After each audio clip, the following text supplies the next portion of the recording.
the majority of our life is lived in liminal space. And there's this in-between space, this liminal space. This liminality that reveals possibility. I think we're in a liminal moment, but also in a place of transformation. I have great affection for the church and a troubled relationship with it. Just to be alive in time means that we're on the threshold of the future. That can't be the gospel, because God said to love our neighbors. We don't know what the future looks like. We have to work it out together. Keith Giles, welcome back to the Liminal Living podcast. Again, this is your fourth time. Yeah, all right. Well, thank you. Thanks for having me back so often, Tom. Always good to talk with you. Well, I was talking with a friend on the way into the office today, and he said, "You're interviewing Keith. Did he write another book or something?" I was like, "Yeah. I think he just sneezes and a book comes out." So it's like... Yeah, I do write quite a bit. Yes, it's kind of like, especially now that this is all that I do. I think, my fastest pace was like, I think I've done like 3 books in a year, and I'll probably end up doing 3 books this year as well, as far as published, but I'm always writing something. So, yeah. Well, what's your, how do you know what you're going to write about? Like, you're going to sit down and it's like, I'm going to write a book. Like, what's the spark for your book creation process? Well, so, they're always different. Yeah, I mean, like right now, I wrote the Quantum Sayings of Jesus, which was about Thomas, right? The Gospel of Thomas. And then, by the way, that's my best-selling book of all time. It's done ridiculous. I can't believe how well it's done. I see it on Amazon #1 all the time.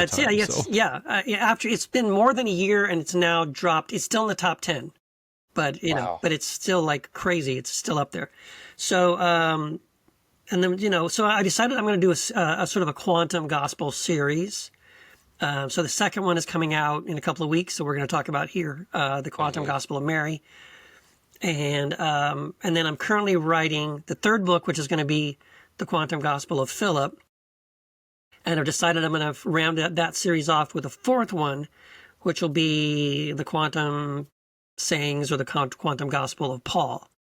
Where I want to grab all of Paul's writings, where he specifically writes about the same kind of stuff, which I thought would be kind of interesting to throw Paul in there. Yeah, like you're talking his canonical works or yeah. No, there's no, that I know of. There's no extra canonical works, but okay. Just the stuff that's in his letters. So like Galatians, especially Galatians, Ephesians, Colossians. The stuff he says some things in the Book of Acts. That kind of stuff. The things where he's specifically talking about this idea of our oneness and connection with God and with one another and all that kind of thing. The way his high Christology. Yeah, I'm actually taking on, in church, I'm taking on Colossians this summer. I love Colossians. And then in the fall, we're doing Timothy, 1st and 2nd Timothy, because they're on the liturgical calendar. Yeah. And for the last 4 years, I've really stuck with the gospel writings because I've just not wanted to take on Paul. But then after our conversation about reading Romans right, I was like, I think I can probably try. Because I took on James last year and it was good. And then I tried Hebrews and I bombed it. And I was like... We talked about that. We talked about that. Yeah, about Hebrews. I still have to look into that Hebrew stuff. So I'm like, okay, but I do remember liking Colossians. And so I'm gonna try taking on Colossians. And then the Timothys, and we'll see. Yeah. And we're going to do some of the prophets too from Isaiah and Jeremiah as well. Okay. Yeah. That's cool. That sounds really fascinating. Yeah. But all sticking with the liturgical calendar, but pulling from the other readings that are not the Gospels. So yeah. Okay. That's cool. Cool. Branching out. Look at me. I'm getting a little... Yeah. That's good. Yeah. That's good. Yeah. I honestly don't think I could, I guest speak, at different churches, maybe like once or twice a month at the most. And it's all I can do, honestly. Like if I had to speak every Sunday, I don't know that I could do that. That just seems like a lot to me. Come up with a message every week. Well, you write so many books. The content creation is not that far away from sermon writing.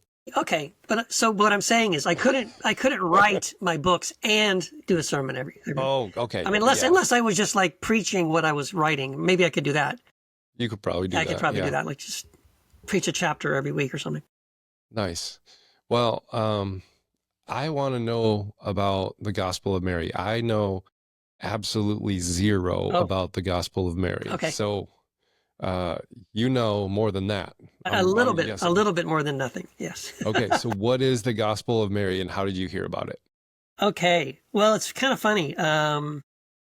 When, I do this podcast called Heretic Happy Hour. And when we started this thing about 7 or 8 years ago, there were 3 of us that were co-hosts. It was me and Matthew DiStefano, and Matt and I are still doing it. But there was a third co-host who's no longer with the show anymore. His name is Jamal Javanji.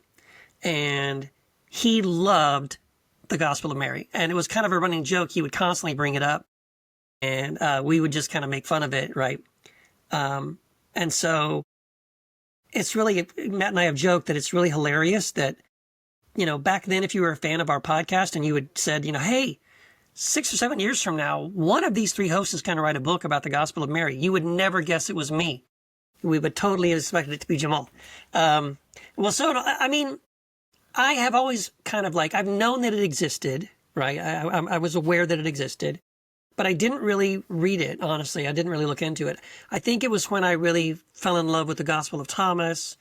And, I did that study and published the book on that. I taught a course on it. That's when I started looking into initially the Nag Hammadi texts. And Mary is not a Nag Hammadi text. But I looked at the other Nag Hammadi texts. So I really loved the Gospel of Truth. I loved, there's one called Thunder, Perfect Mind. And the Gospel of Philip, which I'm into right now. I'm working on that book right at the moment. So I kind of the second stage was I really liked those texts. And then because of that, because I really saw some value in those texts, I decided to look at the Gospel of Mary and also really loved it. It's a bit of a challenge, as a text because it's kind of fragmentary. We don't have a complete copy of it. We have one partial copy that's missing, I think, the first 6 or 7 pages at the beginning. And then it's missing probably another 4 or 5 pages in the middle. So that's problematic. And unfortunate that we don't have the entire text. And then we have a couple of fragments, as well, but that's about all we have. But even so, even with what fragments we have, it is still a very fascinating text and the kind of thing where you just cross your fingers and hope that someday, somewhere, someone's going to dig one up, a complete copy, and we get the whole thing. That would be wonderful. But for now, what we have is these fragments. And as I said, it's pretty interesting text. Now, it's called the Gospel of Mary.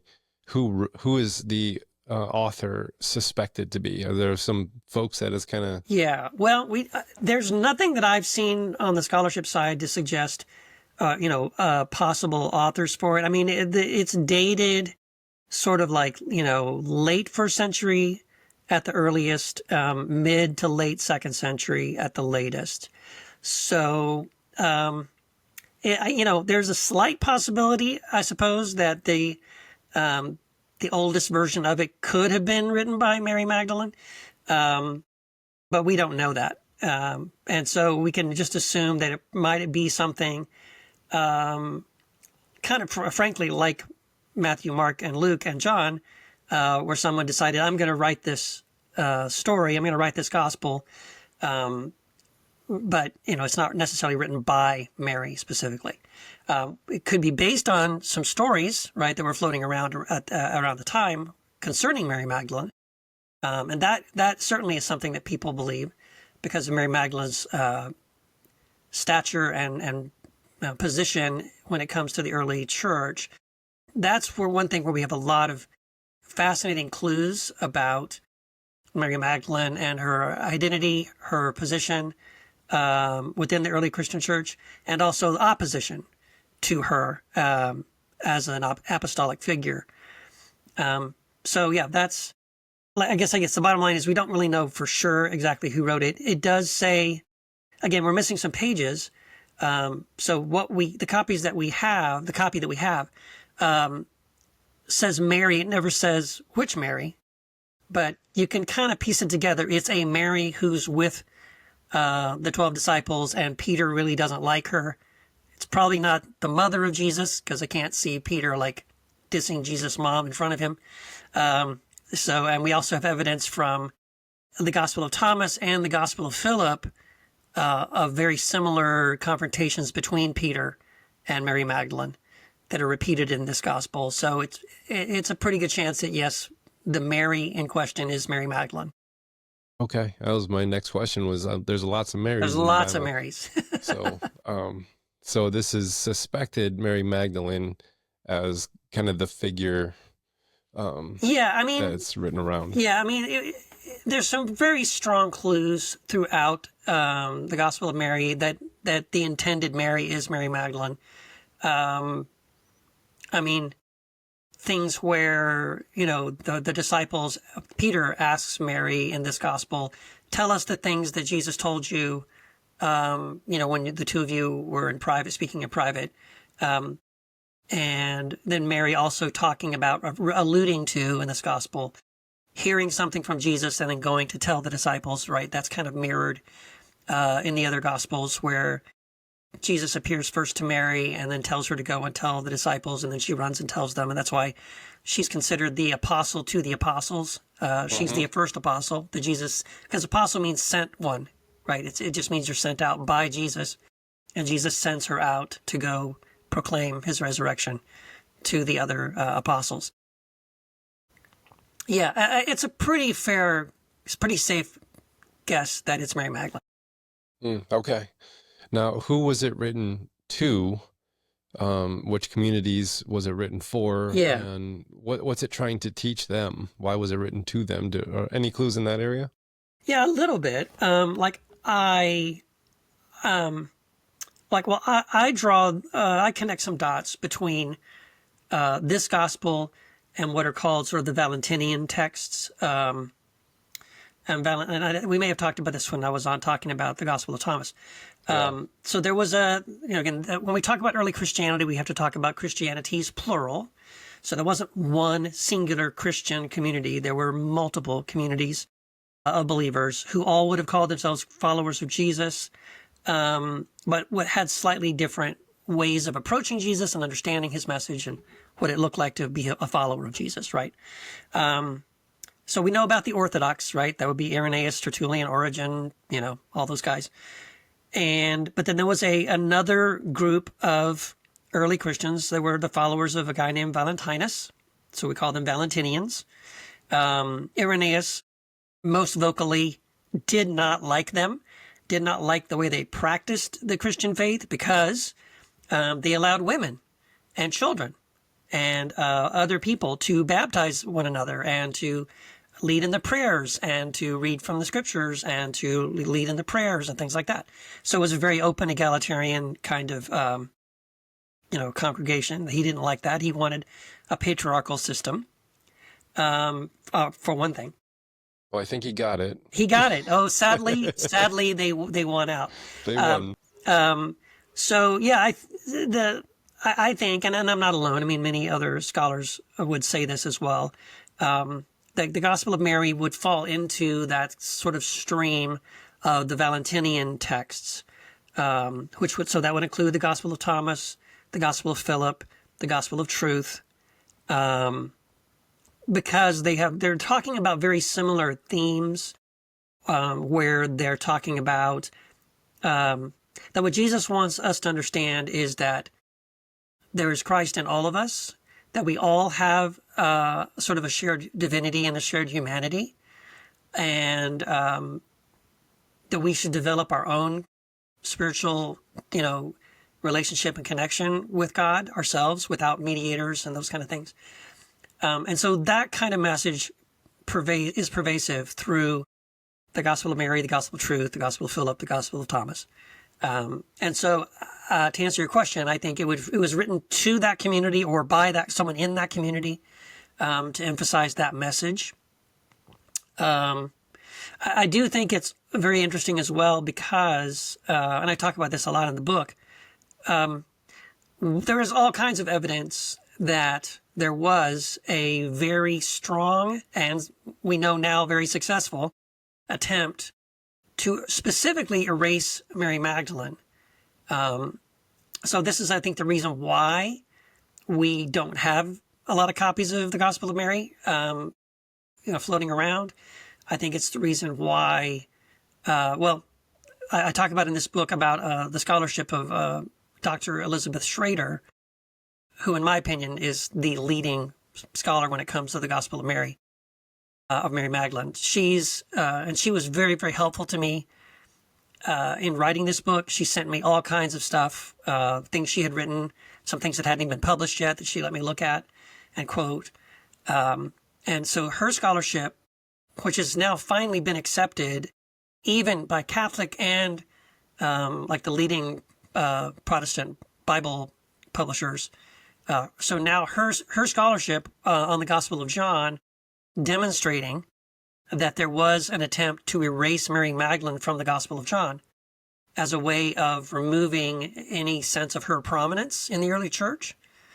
That's astounding to me, that she's uncovered this and documented it and made presentations now so that this will impact future study Bibles, right? There will be versions of the Bible now going forward that will include her scholarship and her notes in that section of the Gospel of John, pointing out that the earliest copies of the Gospel of John and other early copies in Latin and other languages all show that someone intentionally erased Mary Magdalene from the text, specifically the place where the proclamation is made that you are the Christ, the Son of the living God. That the original text has Mary saying it, and that some scribes went through and edited it to add Martha. And so now it has Martha saying it, and it turns a singular sister into plural sisters, and adds in a Martha, meaning there wasn't one originally in the text. And she's also discovered that some early church fathers as well, I think it may have been Tertullian, in some of his writings, when he quotes that section of John, he says that Mary said it. So he was quoting a version before they got to the edit, before they went in and tried to erase Mary Magdalene. So, yeah, I'm giving you a lot of information, I'm just kind of rambling. But, I mean, that's it's really fascinating, right? So we can see that there was an attempt to erase Mary. And then again, this text, as I said, and Thomas and Philip all record very strong confrontations and friction between Peter and Mary. And then we need to carry that forward and see that that's not just between Peter, the person, and Mary Magdalene, the person, but there were factions, right? There were people that sort of followed Mary, and there were people that followed Peter, and there were tensions between them as well, right? They had very different outlooks and views of who was Jesus and how do we follow him and what does it look like.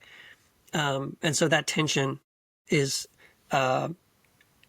it's an example of it we see in these texts between Peter and Mary, but we know that carried forward throughout these different factions of Christianity afterwards. Okay. Now, what is like the content of the Gospel of Mary trying to get across to its hearers? What is it trying to communicate about Christ or about Mary or about this small church community? Yeah.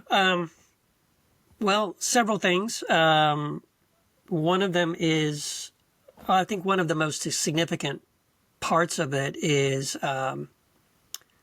there's a dialogue where Jesus is speaking in Mary's Gospel, and it's very interesting because in that Gospel, Jesus instructs the disciples about their own.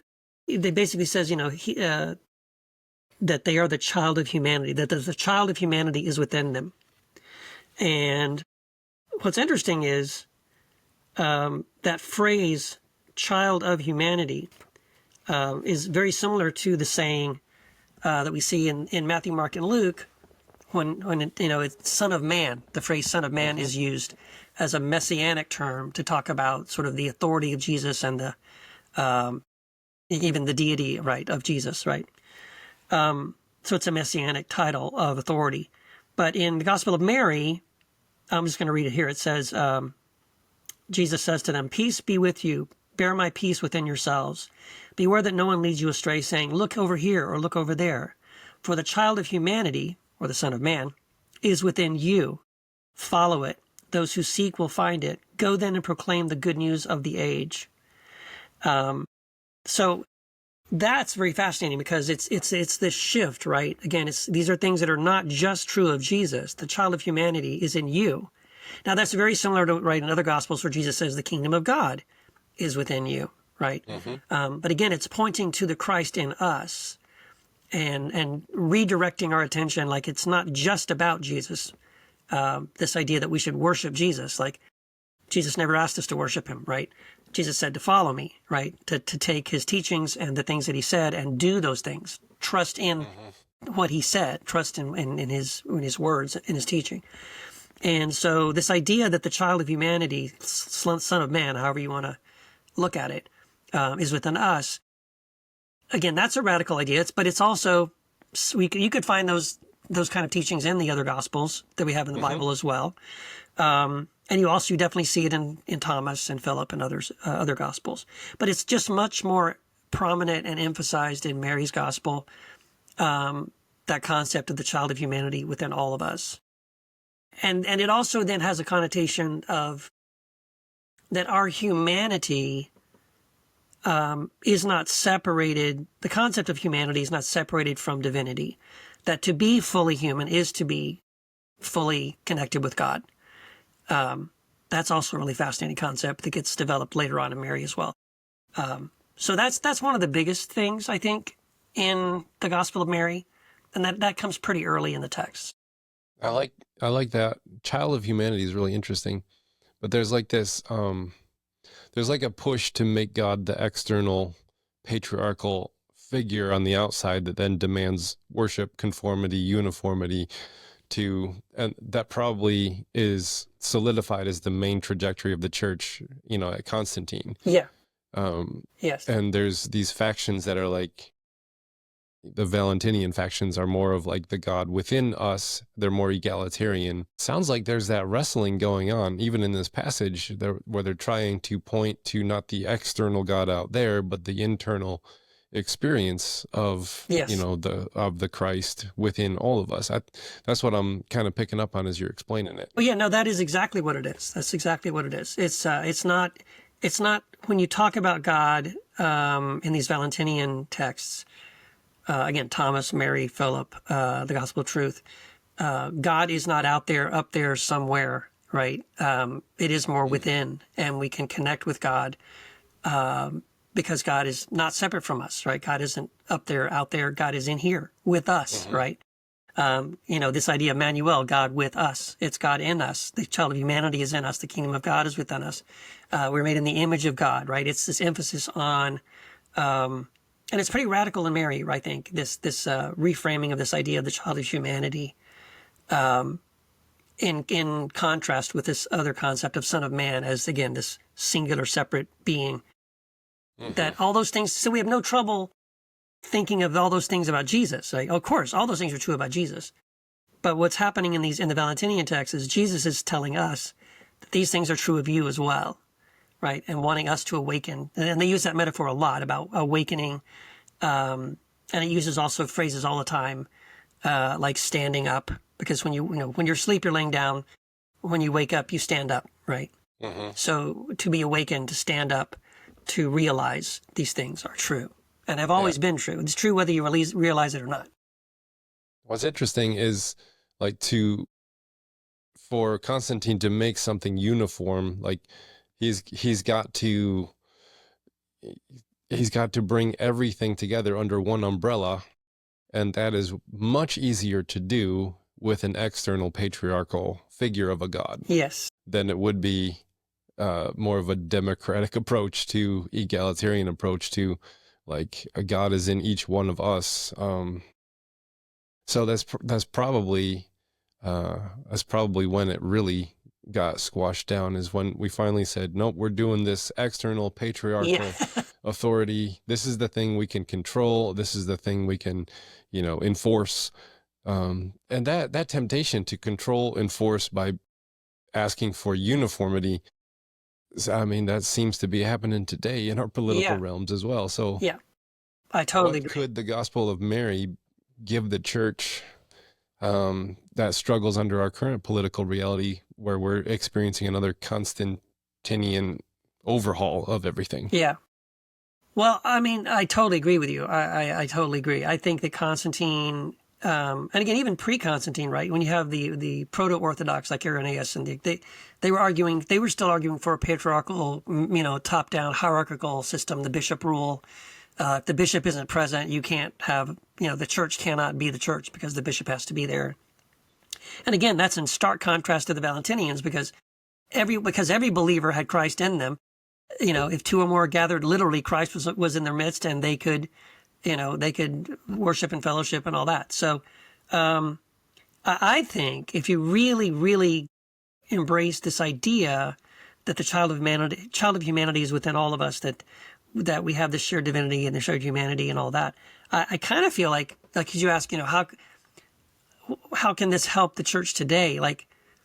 Well, I definitely think it could help the church today, but I think at the same time, it would pretty much unravel and destroy the church, because at some point, I think once people really, really wake up to the idea that they don't need a pastor, they don't need a priest, they don't need a guru, that they are capable of connecting to God directly themselves and hearing God directly themselves, it's sort of like, well, what do I need a church for? Why do I need sort of a guru or a priest or a pastor? And I think that's one of the reasons why it was one of the other reasons why it was resisted, right? Because people saw it as a threat to sort of an organized institutional religion. It's really hard to convince people, once they really get it, once they really understand it, wait a minute, at some point they're going to have that, they're going to stop and go, well, wait a minute. I can connect with God. I'm hearing from God. I have this amazing ability and connection with God myself and with Christ. And so, I mean, not that you want to be an isolationist. Of course, you still want to get together with other believers because you have something in common with them. But there's not the necessity for an institution that has to be supported. So I think, whereas I do think that this kind of stuff definitely is the answer. I think we talked about this last time about the Gospel of Thomas, that I am convinced that this idea, I call it the answer to everything, because I feel like if humanity could embrace this idea that that there is no separation between us and God, and therefore no separation between individuals, this is the end of war. This is the end of prejudice. This is the end of racism and poverty. This is how we can actually obey Jesus when he says to love our neighbor as ourselves. Because when I see my neighbor, I don't see another person. I see myself, right? Or this is how I can love my enemy, because when I see my enemy, I don't see an enemy. I see Christ, right? Or when I see someone who's hungry, I don't see this other being. I see reflected in that person Christ and myself. So I definitely do think it would, deal with this problem that we're struggling with currently at the moment, this incredible us and them separation. We're so divided right now, definitely politically, but also, men and women, young and old, even between our faiths and stuff like that. So there's a lot of division right now. I think this brings us together in a very beautiful and powerful and amazing way. And I think it's necessary for us to have this realization.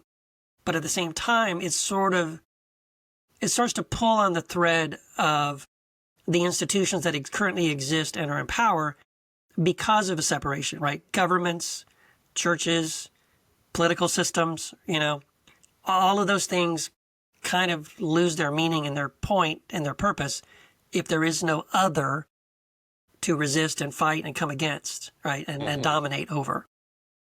I've actually heard someone say that evangelicalism doesn't know who it is unless it has an enemy to fight. Yeah. You know, there's always culture wars going on. That's right.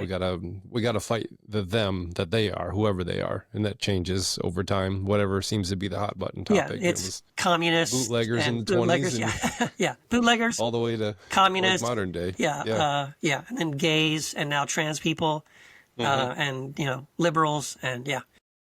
That's so. What about you? You said like this would kind of unravel a lot of things. We wouldn't need, pastors and priests and churches and all this kind of stuff. But then at the same time, I can see the value of having like wise guides. Yes. And communities. Yes. And can you speak a little bit about that so that we don't end up in an isolationist, individualist kind of a just me and my personal Jesus kind of a scenario? Yeah. Well, again, it shouldn't. Again, if that's a really good point, and a good question. Because I think the pendulum initially might swing far to the other side of saying, well, I don't need church. I don't need these institutional things. Like you said, it's just me and Jesus.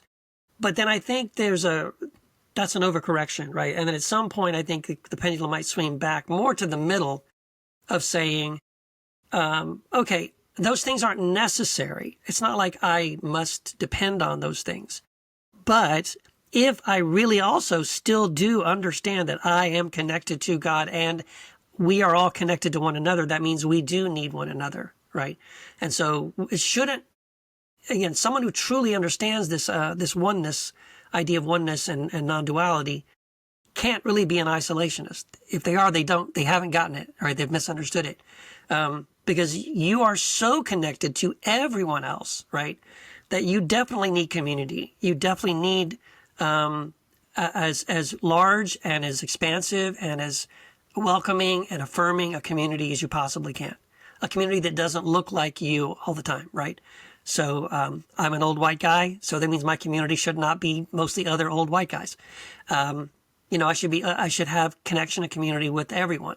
So I think it can still prevent us from being isolationist and can show us how to value people who aren't like us, and even especially to value people that are, let's say, aren't even awakened to what I'm talking about, right?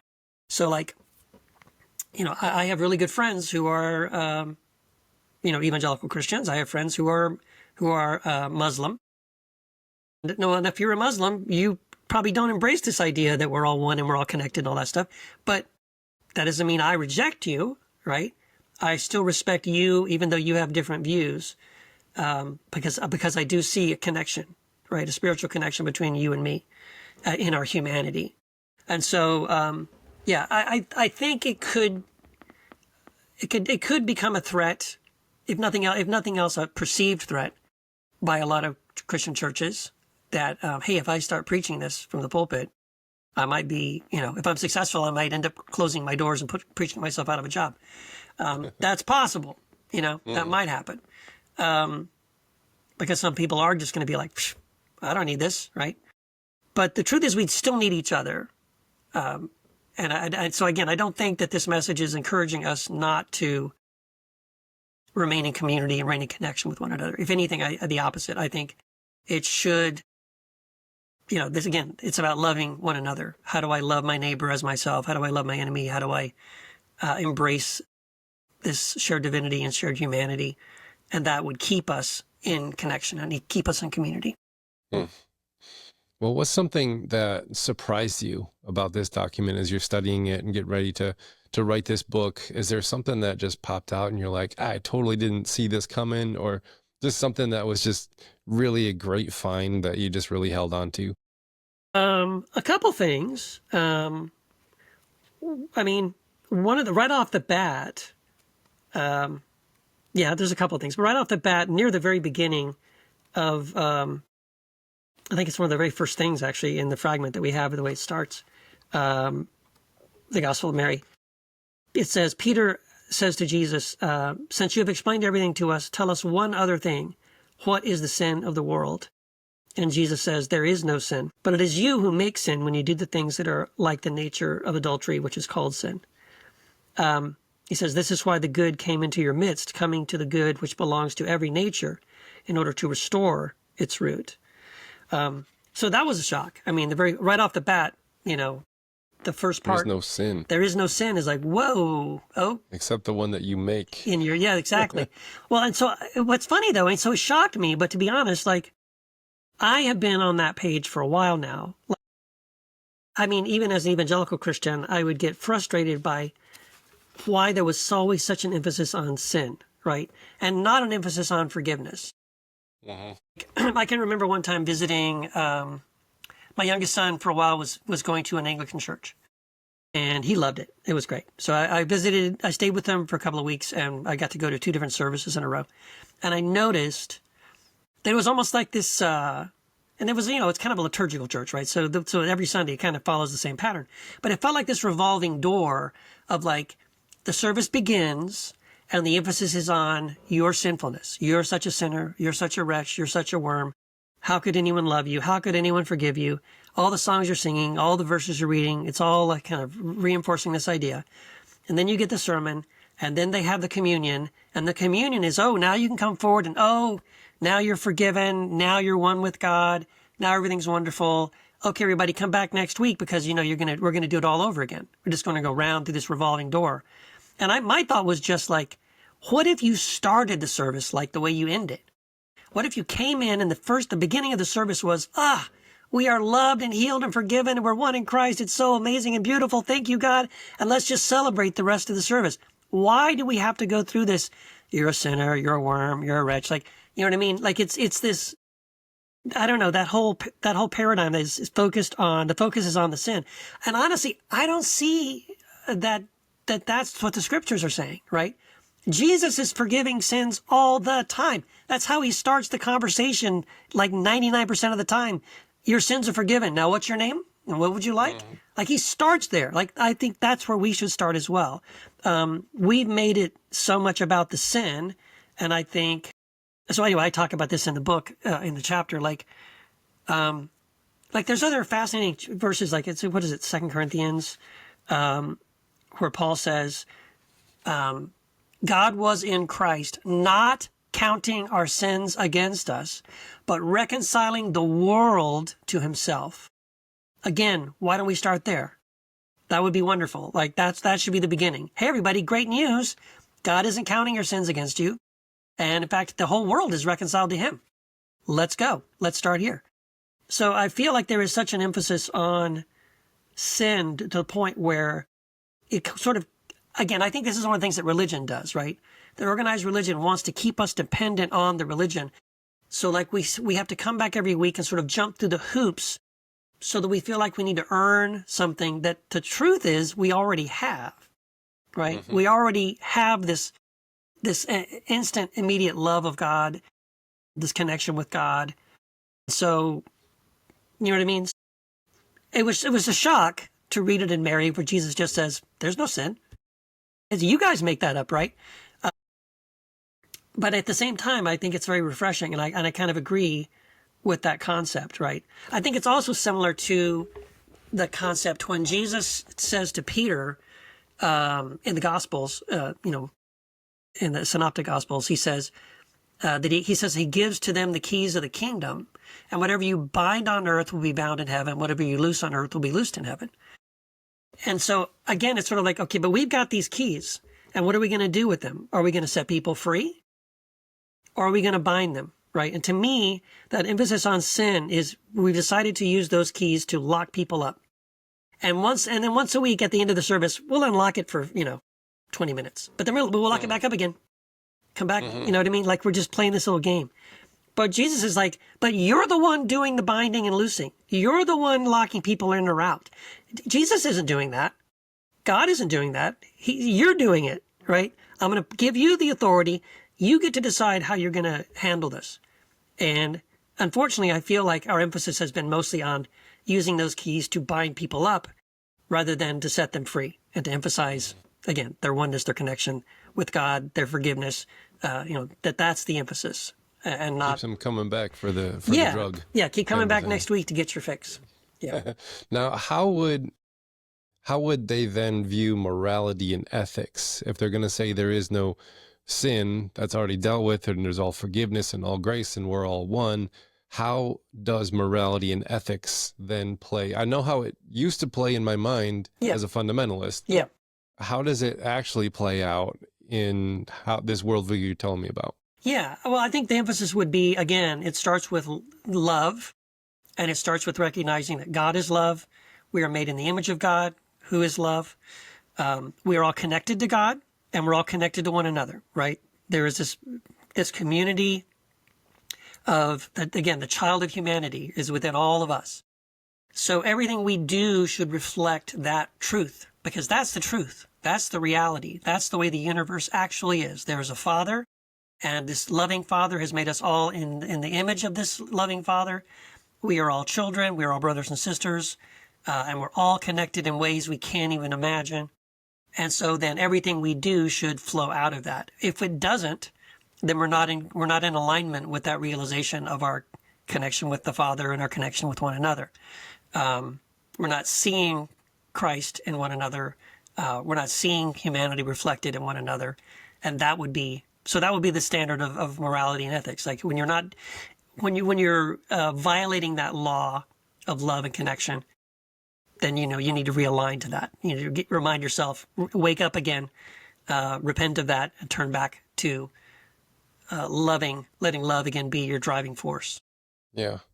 I think I have swung the pendulum from that fundamentalist, moralistic, legalistic understanding to that grace, forgiveness kind of side of things.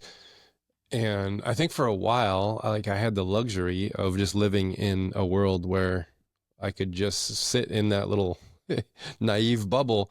And then we have this administration politically that is actively harming, dismantling, ostracizing, lots of other words I could use. Yeah. And I find myself the other day I was thinking man, I really am tempted to go back to my left behind dispensationalist. This fits a lot of the criteria of what I was learning back in the day. Yes. Holy cow. Are we in the end times? Is he the Antichrist? Yeah. Has he fooled the whole church? Yeah. I had that little moment of if I was still in those realms, would I see it? Would I acknowledge That's it? what I find is so fascinating, Tom, because Matthew and I have talked about this on our podcast. It's so ironic, isn't it? Because you and I have left that evangelical framework, right? We don't buy that stuff anymore, right? And I look at it now and I just think that was ridiculous, that I can't believe I ever believed all that stuff. But the thing is, the people that are still in it, who bought the DVDs, who watched the movies, who read this, 8-part series of novels about, the Tim LaHaye series, right? All about this Antichrist who's going to show up and fool the church and make these treaties with Russia and all this stuff. Hello? Why don't they see this? It's so astounding to me. Dude, it's happening right now. I don't even believe, like you said, I don't believe this anymore. I don't embrace that view at all. But at the same time, Matt and I have joked around about, we want to make a coloring book, an end times coloring book, but all the verses are at the bottom about the beast and the Antichrist, but all the pictures are like Trump and Steve Bannon and Miller and all these because hello, how do you not see this? It's right Checking here. all the boxes, folks. It really is. It is enough to make you be maybe it'd be worth it to preach that again if you could just convince the MAGA Christians oh crap, this is the guy. Yeah. I don't know. Just occupy that space just for a time. Yeah, just use it as a tool, you know what I mean? Just to kind of get them to wake up, and then they can deconstruct all that. Yeah. Well, is there something that you're reading in the Gospel of Mary, you're doing your research and everything, that kind of disturbed or troubled you or confused you, that you're not sure about this one? Yeah, well, yeah, there is. So there's a part. So, like I said, there's a part missing in the middle. And we think we have found, again, Elizabeth Schrader shared with me a really wonderful find. Just about a year ago, they found a fragment and translated it. And it's pretty, and I included it in the book because it looks like it actually could be part of the missing fragment in the middle, just in the context. The context of what it's talking about matches what came right before the part before it got cut off. And it also matches what comes after that. So I include that in the book. So that part's really fascinating. But that part that's missing, and then the last part of it that that leads into the second part of the fragment that we have is a very confusing part, and I don't really know exactly what to do with it. So I cover it in the book. I talk about it, and here are some ways we could possibly understand what it's talking about. It's difficult because you're missing the complete context. You don't have really what came before it. But there's a section where it's talking about these different sort of powers. I'll just read a little bit of it and you get an idea of what I'm talking about. So this is Gospel of Mary, like chapter, I think it's 16. So it says, it came to the third power, which is called ignorance, who interrogated the soul and said, where are you going? In wickedness you're bound, since you're bound, and don't judge. And then the soul said, why do you judge me? Since I haven't judged, I was bound even though I haven't been bound. Sorry, then I skip ahead. Then it says, when the soul had overcome the third power, it went up and saw the fourth power, which took 7 forms. The first form was darkness, the second desire, the third ignorance, the fourth zeal for death, the fifth the kingdom of the flesh, the sixth the foolish wisdom of flesh, the seventh the wisdom of anger. These are the 7 powers of wrath. I have no idea what that's about, right? Sounds very Revelation-ish. It does. It sounds, yes, that's a great point. It sounds very much like, okay, this is all symbolic, and these 7, there's 7 of them, which is the perfect number, right? Or the number of completion. But you know what I mean? Like, we don't really know what is all that about. And it's funny because when my mom read the book, she said she came to that part and it scared her. And I was like, why does that scare you? She goes, well, because I don't know what could it mean. I'm like, I don't know. I don't know what it means. But I don't think it's intended to scare you. It's just a part that's highly symbolic. Like you said, it's very much kind of like it's using this hyperbolic like language, apocalyptic language. And we don't exactly know what it means, but I don't feel like I really need to know what it means. I don't think it's like this crucial thing where like you need to understand this or you're not going to get it. But that is one of the head scratcher moments. So, and again, if we ever found a complete copy of it, then that may make more sense. But right now, just as a fragment, it's kind of like no clue. I have no idea what it's talking about. I wonder if we can input it into AI and generate all the parts that are missing. That would be cool. Based on all the Valentinian documents. Yeah. What could this stuff say here? That would be interesting. Yeah. Well, and scholars do a bit of that, not using AI, but like, because, the first couple of pages are missing. So, and so that's probably a pretty key part of the gospel, right? The beginning, like what could it have said, so we don't really know, but, some scholars have tried to guess, like, well, maybe it would have started with talking about maybe Mary Magdalene's life and how she grew up and when she met Jesus, her first encounter with Jesus, and when she became a disciple. Maybe it would include her seeing the risen Christ, at the resurrection and being sent to the apostles. Maybe that part would have been sort of repeated for us again at the beginning.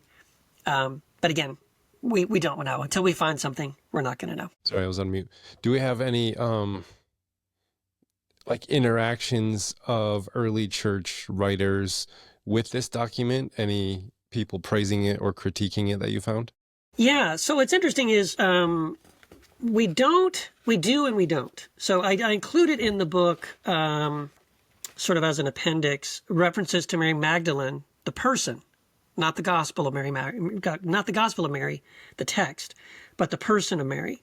And again, thank you, Elizabeth Schrader helped me compile some of these.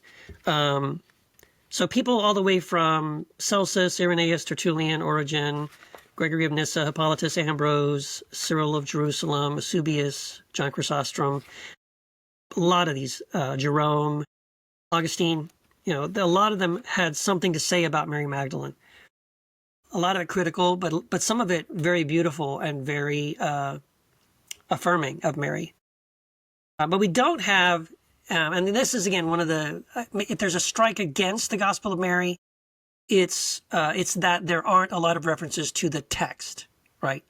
So that's not the same with like the Gospel of Thomas, where all of those same people I mentioned would specifically say something, or even sometimes quote from the Gospel of Thomas. Or mention something about the text of the Gospel of Thomas. We don't have mention of this Gospel of Mary by those early church fathers. And so, again, that can mean a couple of things. It could mean that they didn't mention it because they didn't take it seriously. They didn't mention it because they were maybe part of the group of people that were interested in sort of erasing Mary Magdalene. As we said, Elizabeth Schrader has done excellent scholarship to prove that is what happened to like the earliest copy of the Gospel of John, where they tried to remove Mary's prominence again. And it's the idea because so like if that was happening, we know it happened. We know that did happen. That same group of people could have also removed all references to the Gospel of Mary as well as destroying copies and all that kind of thing as well. So that could be one of the reasons why we don't have references to it, because the goal was to let's just make her go away. And the reason, and I don't know if I really said it out loud, like completely, but the reason why would be like in the Gospel of John, where Mary gets erased. If we go back to the original text before it was changed, if we have someone named Mary Magdalene, she travels with Jesus. She's one of the disciples of Jesus. She says prior to, she says at the resurrection of Lazarus, if she says to Jesus, "You are the Christ, the Son of the living God," notice that in the other Gospels, it's when Peter says it. That's the point where Jesus says, "The Holy Spirit has revealed this to you, Peter, and you are the rock, and upon you I'll build my church." That's the moment upon which Peter sort of is like, "You're the rock," right? Peter becomes the rock, and he attains this stature among all the other disciples. So now in the Gospel of John, if you have Mary, and now Mary says the same thing, "You are the Christ, the Son of the living God," then that raises her to a prominence equal to Peter, right? And as we said, we see Peter and Mary having this back and forth tension and argumentation between the two of them in all these other texts. There's also the idea that, again, Mary Magdalene, some of the Gospels will say Mary of Magdala, as if Magdala was a city where she was born. There is no Magdala. There is no evidence of any town being called Magdala. It wasn't until I think the 7th century that a town in the Middle East was renamed to Magdala to fit the text, to fit that understanding of she was from Magdala. But there is no Magdala prior to that. However, they think what's happening is that Magdala is a mistranslation of Migdala, which means tower. And again, we also have early church fathers who will flat out say that Mary Magdalene was the tower. So, what that tells us is that early on, Christians saw Peter as the rock because he made that Christological confession. That Mary also made the Christological confession, and she was the tower. And that's what Magdalene means. Mary, the tower. Migdala, the tower. Okay. So, again, there's all this evidence that Mary had a certain prominence, and then now the fact that it's sort of been erased, and we can see evidence of her being erased from the scriptures themselves, from the Gospels themselves, that may be the reason why we don't have any references to this Gospel is it was part of that cover-up, part of that erasure of Mary. Wasn't she then, like it was inferred upon her that she was a prostitute? Yes. And to kind of much later, I think 11th. From the status. Yeah, exactly. Yeah. That was, again, that came out, I think, the 11th century or something. There was a pope who gave some kind of a sermon, and because he's a pope and because he said it, that Mary Magdalene was a prostitute, that stuck. But before that, again, that wasn't the view, and that's not the scriptural view. She's not. They're connecting Mary Magdalene with the prostitute who washes his feet, right? But it never says she's Mary in the actual gospel. That's interesting. Yeah. Also the there's a second ending added to the Gospel of Mark, and it's in that additional ending of the Gospel of Mark, where we have a detail about Mary Magdalene was at the tomb, and then it adds, but she had 7 demons cast out of her. That's where that reference comes from. So we know that reference comes later. And so again, could also be part of the smear campaign of like, we're going to mention Mary Magdalene, but we're also going to mention that she had these 7 demons. Like, again, it's sort of to discredit her. And so that she's not revered, she's not honored in any way. Yeah, you see a lot of these examples, sadly. Yeah, and you see those 2 endings of Mark. You look at the original ending, and it's like, well, I can see why they did the next one. Yeah. It's like, because oh, wow, no one believed. Hiding in fear. Yes, and they're all hiding in fear, and yeah. The end. It doesn't make sense. And, one monk was like, well, that ending sucks. Let's do a different one. Right. But the second one's always so confusing. Like, you can handle snakes and not get, Yeah. It's like, what is this weirdness? Yeah, there's all this weird stuff. Where did that even come from? Right. And there's whole denominations now built on that. Yes. Appalachia. Yeah. Little snake handling Pentecostal circles. Yep. Really weird. I'm not going to those churches. No, thank you.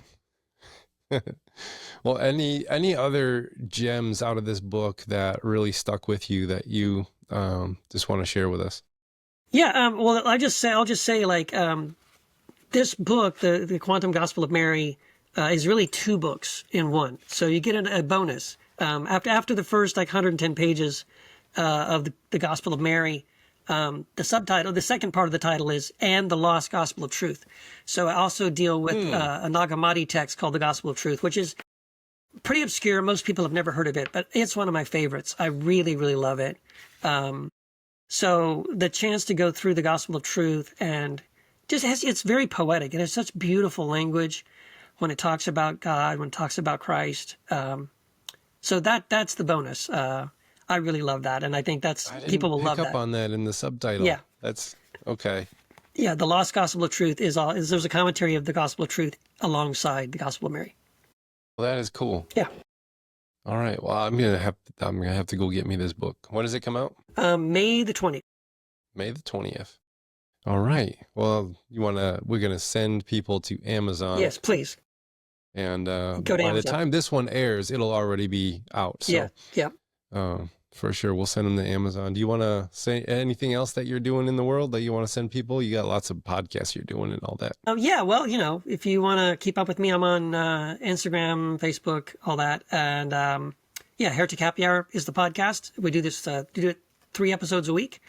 And my solo podcast is Second Cup with Keith.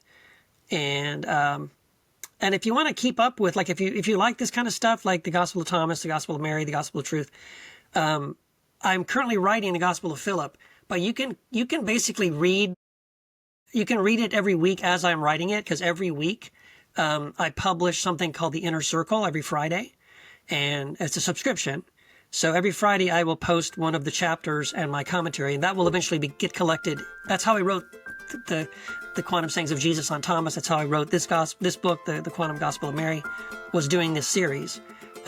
So you can go, I'd recommend going to my Patreon, basically. So it's patreon.com/Keith Giles. And for like $4 a month, you can sort of, read ahead of what's coming up next on the Quantum Gospel of Philip that I'm currently writing.